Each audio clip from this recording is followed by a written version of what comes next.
아멘. 오늘도 찬양으로 함께 해주심에 감사드립니다.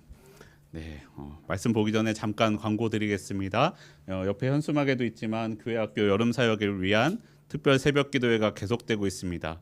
의도한 건 아니지만 내일은 청년부를 위해서 기도합니다. 꼭 나오셔서 제 얼굴 기억하고 있습니다. 꼭 나오셔서 함께 기도해 주시기를 부탁드리겠습니다. 네, 우리 함께 말씀 보겠습니다. 이스라엘이 블레셋에게 빼앗겼던 하나님의 궤를 되찾게 되었습니다.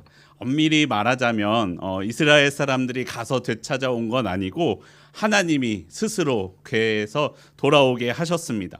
그래도 이스라엘은 그것을 보면서 자신들의 잘못을 깨닫게 되었습니다. 그리고 이제 여호와 하나님께로 돌이키고자 합니다. 당신은 하나님의 음성이 잘 들리지 않았던 때이다라고 말씀합니다. 사무엘상 3장에서는 이렇게 말씀하였습니다. 아이 사무엘이 엘리 앞에서 여호와를 섬길 때에는 여호와의 말씀이 희귀하여 이상이 흔히 보이지 않았더라.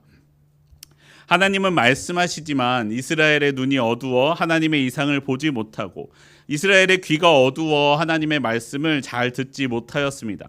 그런 이스라엘 사람들에게 하나님의 말씀이 다시 들리기 시작하였습니다. 사무엘을 통하여 온전한 번제를 드리기 시작하면서 그것이 시작되었습니다. 그리고 이스라엘이 하나님께 부르짖기 시작했을 때 가능했습니다. 그러자 하나님의 말씀이 이스라엘 가운데 들리는 것입니다. 그럼 사무엘이 드렸던 온전한 예배란 어떠한 예배였을까요? 오늘 본문에서 성경은 우리에게 그것이 어떤 예배였는지 하나하나 꼬치꼬치 자세하게 설명해주고 있지는 않습니다. 이미 모세를 통해서 주셨던 말씀 가운데 자세하게 설명되어 있기 때문입니다. 그럼 오늘 본문 가운데 말씀하시는 예배란 어떤 예배일까요? 우리가 드려야 하는 온전한 예배는 어떤 예배일까요? 우리의 예배는 어떻게 온전한 예배가 될 수 있을까요? 오늘 말씀을 통해 나에게 주시는 하나님의 말씀을 듣는 시간이 되시기를 바랍니다. 먼저 하나님께서 우리에게 말씀하시는 온전한 예배는 오직 하나님만 섬기는 예배입니다. 오직 하나님만 섬기는 예배가 될 때 우리의 예배는 하나님이 받으시는 온전한 예배가 될 수 있습니다. 많은 아이들이 그렇고 중고등부 아이들도 청년들도 다른 아이들은 물론이고요. 예배나 집회를 하다 보면은 예배에 집중하지 못하는 사람들이 많이 있습니다. 대부분의 경우에 그런 아이들은 자기의 믿음이 있어서 예배에 나온 것이 아닙니다. 부모의 부르심을 따라 교회에 나와주는 아이들이 많이 있습니다. 그런 아이 하나에게 이렇게 물어본 적이 있습니다. 야, 너는 기왕 나왔는데 예배 좀 잘 드리지 왜 이러고 있냐라고 물으니까 그 아이가 이렇게 대답합니다. 내가 엄마 때문에 나오긴 했지만 안 믿어지는데 어떡해요? 라고 이야기를 하더라고요. 절 좀 귀찮게 하지 마세요. 이렇게까지 이야기를 합니다. 이 아이에게 예배는요, 단지 그냥 시끄럽고 귀찮은 일일 뿐입니다. 하나님을 향한 온전한 마음이 없기 때문이죠. 전도를 나가보면 이런 사람들을 만날 때가 있습니다. 나도 어렸을 때는 교회에 다녔다. 나도 교회에서 심지어는 회장도 했었고 이런저런 일들도 했던 사람이다 라는 분들이 엄청나게 많이 있습니다. 그래서 그러면 지금은 어느 교회 다니시나요? 라고 물어보면 지금은 안 다닌대요. 잠깐 쉬고 있답니다. 왜냐하면 그분에게는 이런저런 다른 바쁜 일들이 많이 있기 때문입니다. 그분에게는 더 이상 신앙이 그리고 하나님이 그의 삶에서 우선순위가 아닌 것이죠. 전도는 어렵지만 선교는 더 어렵기도 합니다. 특히 선교사님들의 이야기를 들어보면 선교가 특히 어려운 지역들이 있습니다.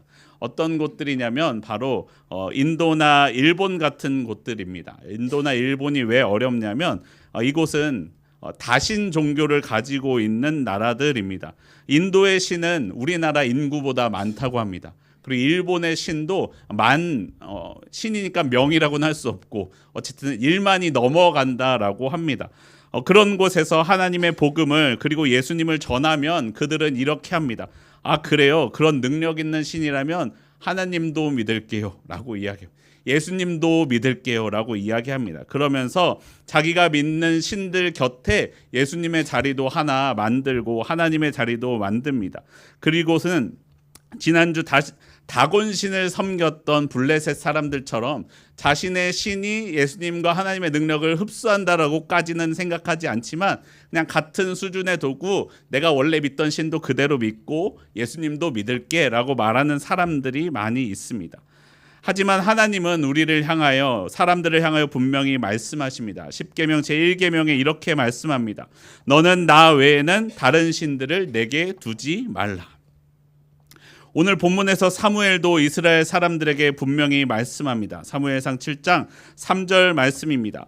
사무엘이 이스라엘 온 족속에게 말하여 이르되 만일 너희가 전심으로 여호와께 돌아오려거든 이방 신들과 아스다롯을 너희 중에서 제거하고 너희 마음을 여호와께로 향하여 그만 섬기라. 그리하면 너희를 블레셋 사람의 손에서 건져내시리라. 우리에게 이렇게 말씀하십니다. 당시 이스라엘 사람들이라고 해서 하나님을 몰랐던 것은 아닙니다. 하나님을 알고 있었습니다. 하나님을 믿지 않았던 것도 아닙니다. 하나님을 믿고 있었습니다. 당시 이스라엘에도 여전히 제사장이 있었고 그리고 하나님의 궤를 모셨으며 하나님의 궤를 전쟁에 가지고 나가면 승리할 것이라는 하나님의 능력도 알고 있었습니다. 그런데 문제는 무엇입니까? 하나님과 함께 아스다롯 같은 다른 이방신들도 함께 믿고 섬기고 있었다라는 것입니다. 사무엘의 이 선포에 이스라엘 사람들은 자신들이 믿고 있었던 아스다롯과 다른 이방신들을 제거하였습니다. 그리고 이제부터는 오직 여호와 하나님만 섬기겠다라고 결단하였습니다. 그리고 하나님의 다스림을 받는 지도자 사무엘을 그들의 지도자로 세워 따르게 됩니다. 15절부터 17절을 보시면 이렇게 말씀합니다. 다스렸으되 다스렸고 다스렸으며 라고 말씀합니다. 이 다스리다라는 단어가 히브리어 샤파트라는 단어를 사용합니다. 사무엘서 앞에 있는 사사기, 이 사사의 어원이 되는 말이 바로 이 샤파트, 다스리다라는 뜻입니다. 사사기에서는 하나님을 왕으로 여기지 않았던 이스라엘 사람들이 오직 하나님의 다스림만 받겠다라고 결단하며 하나님의 사람 사무엘의 다스림을 받게 된 것입니다. 그렇게 사무엘은 마지막 사사로서 그리고 첫 번째 선지자로서의 사역을 시작하게 됩니다. 여러분, 우리의 삶에서도 하나님을 간절히 원할 때가 있습니다. 내 삶에 하나님이 역사하시기를 간절히 구하며 기도합니다. 나의 기도에 하나님이 응답하시기를 바라며 기도합니다. 그런데 어떤 경우에는 내가 기도했는데 하나님이 응답을 주시지 않는 경우도 있습니다. 어떤 경우에 아무리 기다려도 하나님이 말씀하시지 않는 것입니다. 여러분 기억하십시오. 그것은 하나님이 말씀하시지 않는 것이 아닙니다. 하나님은 우리의 기도에 응답하지 않는 분이 아니시라는 거예요. 응답하시는 분이십니다. 그런데 하나님의 응답을 듣기 위해서는 오직 하나님의 다스림만을 받아야 합니다. 하나님만 구하여야 하나님의 응답을 받을 수가 있습니다. 여러분 좀 지난 최신 용어지만 답정너라고 아시죠? 이 정도는 다들 아시죠? 답은 정해져 있으니 너는 대답만 해라는 뜻입니다. 여러분, 아내가 새롭게 머리를 하고 저에게 이렇게 물어봅니다. 내 머리 어때요?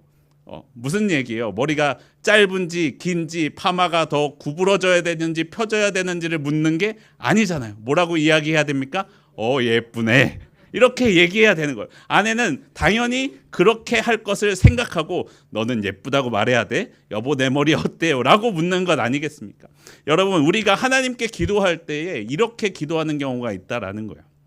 여러분, 하나님께 우리가 기도할 때에 내가 답을 정해놓고 하나님 이렇게 응답하셔야 돼요. 내가 대학을 놓고 기도할 때 하나님 합격시켜준다고 말씀하셔야 돼요. 하나님 저의 대학을 위하여 기도합니다. 하나님, 우리가 무언가 집을 구할 때 하나님 집 주신다고 말씀하셔야 돼요. 하나님 집 주시기를 기도합니다.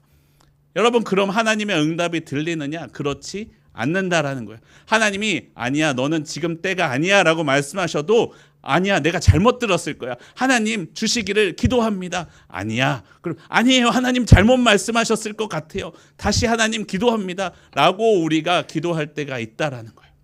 여러분, 이건 하나님이 말씀하시지 않는 것이 아닙니다. 말씀하시는데 내가 듣지 않는 것이죠. 하나님의 응답을 구하는 것이 아니라 내가 바라는 응답, 내가 바라는 답을 하나님께서 말씀해 주시기를 구하고 있는 것입니다. 여러분, 우리에게는 언젠가 결단의 때가 찾아올 때가 있습니다. 때때로는 아주 작아 보이는 것 가운데 하나님의 뜻을 결정해야 될 때도 있고, 어떨 때는 큰 결단이 필요한 경우들도 있습니다. 여러분, 우리 청년들이 수련회를 올 때 얼마나 큰 결단을 하시는지 아십니까? 여러분, 1년에 단 일주일 있는 휴가를 수련회를 위해서 쓴다니 얼마나 큰 결단입니까? 여러분, 결단하는 청년들을 응원해 주시기를 바랍니다. 여러분들도 교회를 위하여 여러분의 휴가와 여러분의 시간과 여러분 일주일 중에 하루 쉬는 주일을 교회를 위하여 사용하시는 여러분 축복합니다. 그러나 여러분의 그 헌신과 결단 가운데 하나님이 반드시 하나님의 복으로 여러분 가운데 내려주실 것이다 라는 것입니다. 여러분, 오늘도 선택의 시간들 가운데 하나님께서 우리에게 물으십니다. 나를 향한 하나의 선택과 너의 지금 이익을 위한 선택 가운데 어느 것을 택하겠느냐라고 우리에게 물으십니다. 하나님의 다스림을 받는 것과 너의 부요함을 약속하는 다른 이방신의 다스림 중에서 너는 어떤 다스림을 받겠느냐라고 우리에게 말씀하신다라는 것입니다. 하나님이 기뻐하시는 예배는 오직 하나님만 선택하는 예배입니다. 하나님의 다스림만 받겠다라고 결단하는 사람의 예배를 하나님이 받으십니다. 여러분, 우리가 그러한 예배를 드리기를 원합니다. 수많은 선택의 순간들 가운데 나의 뜻과 나의 욕심과 세상의 부귀와 영화를 위하여 선택한 것이 아니라 나의 그 모든 마음 내려놓고 하나님께서 주시는 응답을 들으며 나아가는 저와 여러분의 삶이 되기를 소원합니다. 하나님께로 돌아와 하나님만 섬기겠다고 이스라엘 사람들도 결단하였습니다. 하지만 하나님은 그런 이스라엘 사람들에게 바로 말씀하시지 않았습니다. 사무엘을 통하여 사람들을 미스바로 모으셨습니다. 그리고 금식하고 회개하게 하셨습니다. 사무엘상 7장 5절부터 6절까지의 말씀, 우리 함께, 좀 길지만 함께 한 목소리로 읽어보겠습니다. 시작. 사무엘이 이르되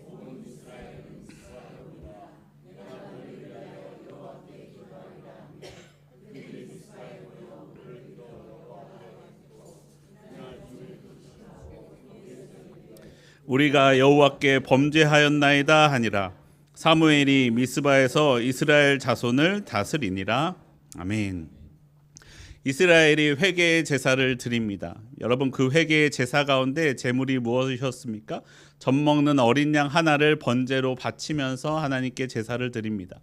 여러분, 사실 제물 중에서 가장 좋은 제물은요, 소입니다. 소가 더 비싸고 크고 먹을 것도 많이 나오지 않습니까? 그리고 그 다음이 양이고 비둘기고 곡식의 순서로 비싸고 가치 있는 제물들입니다. 한 가정이나 한 가문도 아니고 온 이스라엘이 이스라엘의 안전을 위하여 기도하고 제물을 바치는데 소가 아닌 양을 바치는 것입니다. 여러분, 사실 얼마나 부족한 예물입니까? 하지만 하나님은 이 제사를 온전한 번제로 인정해 주십니다. 이 번제의 제물이 단순히 어린 양이 아닌 이스라엘의 회개가 있었던 제사였기 때문입니다. 그리고 이 어린 양은 우리의 죄를 사하신 어린 양 대신 우리 주 예수 그리스도를 상징하고 있기도 합니다. 회개와 함께 드린 그 어린 양 제물은 하나님의 만족이 되었습니다. 여러분, 예수님이 성전에서 헌금하는 사람들을 보셨던 그때에 많은 헌금을 하던 부자들과 단 2렙돈을 헌금하던 여인을 보시면서 말씀하셨습니다. 이 과부가 다른 누구보다 많이 넣었다라고 말씀하셨습니다. 왜입니까? 이 여인은 풍족하지 못한 가운데 헌금을 구분하여 드렸습니다. 그리고 그 여인은 그 온 마음을 들여서 넣었기 때문입니다. 하나님께는 헌금의 금액이 중요한 것이 아니었습니다. 내 마음의 온전한 회개와 함께 드리는 나의 마음으로 온 마음으로 드리는 예배가 하나님 앞에 중요한 문제였습니다. 로마서 12장에서는 이렇게 말씀합니다. 로마서 12장 1절입니다. 그러므로 형제들아, 내가 하나님의 모든 자비하심으로 너희를 권하노니 너희 몸을 하나님이 기뻐하시는 거룩한 산 제물로 드리라. 이는 너희가 드릴 영적 예배니라. 우리의 드릴 영적 예배는 무엇입니까? 우리의 삶을 거룩한 산 제물로 드리는 것입니다. 여러분, 구약 시대 때 드렸던 제사의 제물이 오늘날 우리의 예배의 무엇과 같습니다. 무엇과 같습니까? 여러분, 헌금이 아닙니다. 너희 몸을, 너희 삶을 거룩한 산 제물로 드리라 라고 우리에게 말씀합니다. 그것이 내가 드릴 영적인 예배입니다. 여러분, 나의 삶은 하나님께 드려질 만한 삶입니까? 여러분, 말라기 선지자는 당시에 이스라엘 사람들이 드리는 예물에 대하여 지적하였습니다. 하나님께는 병든 것, 눈먼 것을 드리는 그들의 예물이 잘못되었음을 말씀하였습니다. 내 삶이 온전한 제물이 되는 삶인지를 되돌아보아야 한다라는 것이죠. 내 삶은 하나님이 기뻐하시는 삶이 됩니까? 여러분, 당연하게도 저도요, 하나님 앞에 늘 온전한 삶을 살지는 못합니다. 저도 나름대로 하나님 앞에 이런저런 다른 죄들을 지으면서 살아갑니다. 그러나 여러분, 하나님께서 우리에게 이 죄 씻음을 주신 이유는 무엇입니까? 우리에게 제사를 주신 이유가 무엇입니까? 내가 그러함에도 불구하고 그 제물을 가지고 하나님 앞에로 나아오라라는 것입니다. 하나님의 은혜가 거기에서부터 시작되었던 것입니다. 우리는 나의 죄악된 그런 삶을 가지고 하나님 앞에 또 나아갑니다. 하나님 앞에 회개로 예배를 드립니다. 비록 내 삶이 연약하고 실수하고 죄를 짓고 부족한 예물이지만 하나님 앞에 회개하며 나아갑니다. 주님, 내 삶을 받아주세요. 나는 비록 작은 재물밖에 가지고 오지 못했지만 주님 앞에 드립니다.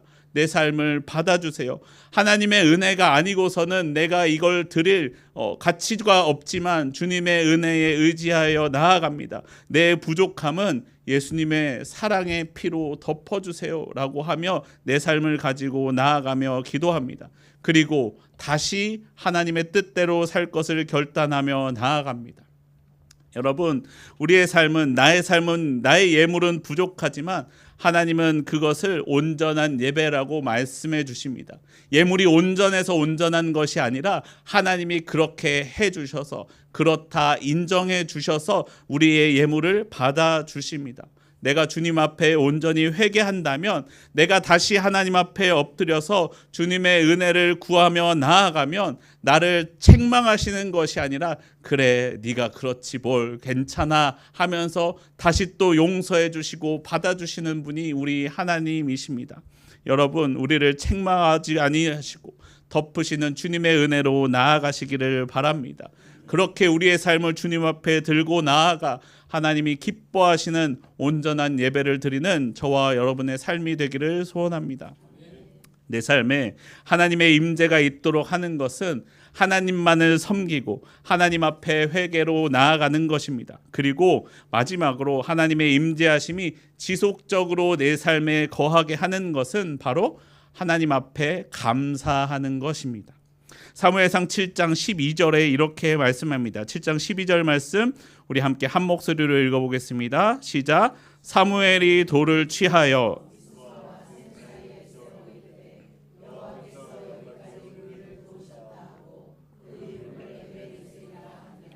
아멘. 하나님의 능력으로 블레셋 사람들이 물러갔습니다. 그때 사무엘은 이렇게 기도하지 않았습니다. 내가 기도했더니 블레셋이 물러갔다, 이렇게 말씀하지 않았다는 거예요. 뭐라고 이야기합니까? 하나님이 도우셨다, 하나님이 하셨다라고 고백합니다. 하나님께 감사하며 감사의 돌을 세웁니다. 예수님을 믿음으로 고백하고 하나님을 믿는 우리가 그 신앙을 지속하는 방법이 바로 감사함입니다. 감사는 우리 안에 이미 주신 하나님의 은혜를 보는, 하나님의 나라를 보는 방법입니다. 누가복음 17장을 보시면요, 나병 환자 10명이 예수님 앞에 나와서 소리칩니다. 예수 선생님이여, 우리를 불쌍히 여기소서. 예수님 그 나병 환자들에게 가서 제사장에게 몸을 보여주라 라고 말씀하십니다. 그리고 제사장에게 가는 그 도중에 그들은 가다가 깨끗함을 받았습니다. 그런데 그 중에 단 한 사람만 되돌아와 예수님께 감사하였습니다. 그러자 그에게 예수님께서 말씀하십니다. 누가복음 17장 19절 말씀입니다. 그에게 이르시되 일어나 가라, 내 믿음이 너를 구원하였느니라 하시더라. 여러분, 내 눈앞에 문제가 사라진 것이 중요한 것이 아닙니다. 이 세상에 사는 동안에는요, 우리가 하나의 문제가 지나가도 곧 또 다른 문제를 만나게 되어 있는 것이 우리의 삶입니다. 내게 필요한 것은 문제가 없어지는 것이 아니라 이 문제를 해결해 주실 분이 누구이신지를 아는 것이요. 이 문제를 해결해 줄 능력이 있는 것이 누구인지를 아는 것이 우리에게 중요합니다. 누구입니까? 바로 우리 주 예수 그리스도만이 내 삶의 문제를 잠깐 지우는 것이 아니라 참되게 해결해 주실 수 있는 분이십니다. 여러분, 감사는요, 내 문제를 해결해 주시는 예수님을 바로 찾는 길입니다. 감사할 때 내 삶의 예배가 온전하게 세워지는 것입니다. 감사할 때 우리는 온전한 예배를 드릴 수 있습니다. 오직 하나님만 믿으며 회개함으로 예배의 자리 가운데 나아가는 여러분, 감사를 선포하십시오. 감사할 일들을 보고 감사하는 것이 아니라 감사할 일들이 있을 것을 믿고 감사를 선포하시기를 바랍니다. 그리고 내게 주어진 것들 가운데 감사할 수 없는 일들 가운데에도 감사를 선포하고 내 삶에 펼쳐진 하나님의 구원을 경험하는 저와 여러분의 삶이 되기를 소원합니다. 사랑하는 성도 여러분, 우리가 하나님이 기뻐하시는 온전한 예배를 드리시기를 바랍니다. 오직 하나님이 받으시는 예배, 하나님만 받으시는 예배, 오직 하나님 앞에 회개함으로 바른 삶을 드리는 삶의 예물을 드리는 예배, 그리고 감사로서 내 삶에 은혜를 베푸시는 하나님을 기억하는 예배, 우리의 예배가 그러한 온전한 예배가 되기를 소원합니다. 우리 함께 찬양하고 기도하겠습니다. 주의 보좌로 나아갈 때에 우리 함께 찬양하겠습니다.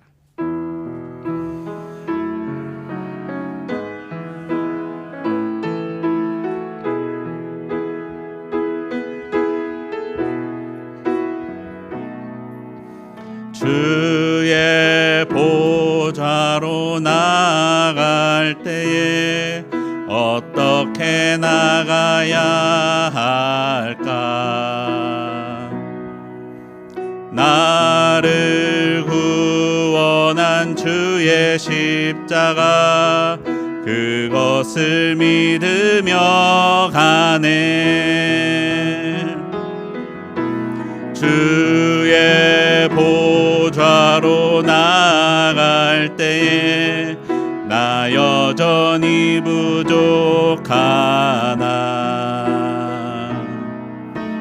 나를 품으신 주의 그 사랑, 그것을 믿으며 가네. 자격 없는 내 힘이 아닌 오직 예수님의 보혈로, 자격 없는 내 힘이 아닌 오직 예수님의 보혈로,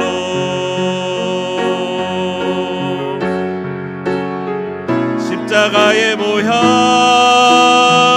완전하신 사랑 힘입어 나갑니다.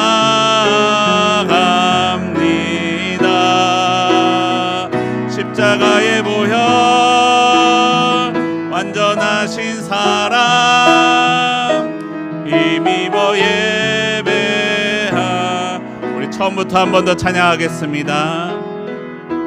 주의 보좌로 나아갈 때에 어떻게 나가야 할까? 나를 구원한 주의 십자가, 그것을 믿으며 가네. 주의 보좌로 나아갈 때에 나 여전히 부족하나. 나를 품으신 주의 그 사랑, 그것을 믿으며 가네. 자격 없는 내 힘이 아닌 오직 예수님의 보혈로,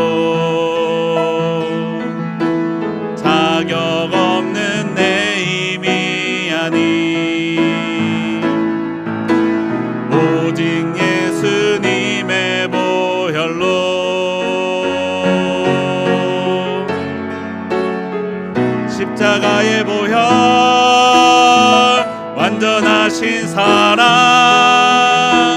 힘입어 나갑니다.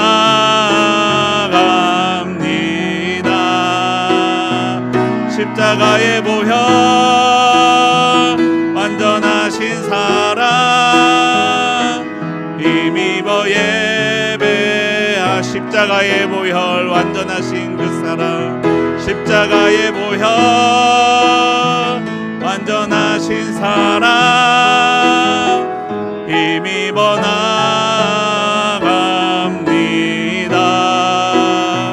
십자가의 보혈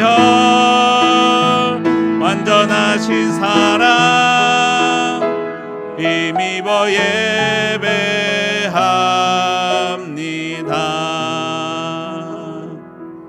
아멘.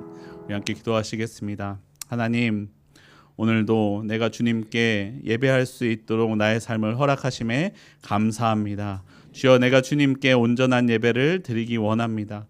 오직 하나님이 아닌 다른 것들을 다 미루어 놓고 오직 하나님만 섬기는 예배가 되게 하여 주시옵소서. 내 삶에 나의 죄 가운데에도 용서하시고 역사하시는 하나님의 은혜에 기대어 나아가는 예배가 되게 하여 주시옵소서. 하나님, 오늘 내 삶 가운데 온전히 하나님만 받으시는 이 기쁜, 주님이 기뻐하시는 온전한 예물을 드리는 예배가 될 수 있도록 주여 내 삶 가운데 역사하여 주시옵소서. 아버지 하나님, 내가 감사를 고백합니다. 이미 감사할 것 가운데에서도, 아직 내게 주어지지 않은 것 가운데에서도, 어쩌면 내 삶에 어렵고 힘들어 보이는 고난 가운데에서도 역사하실 하나님을 기대하며 감사를 선포하는 나의 삶이 되게 하여 주시옵소서. 아버지, 내 모든 삶 가운데 주님을 향한 온전한 예배가 이루어지도록 역사하여 주시옵소서. 우리 주 예수 그리스도의 이름으로 기도합니다. 아멘.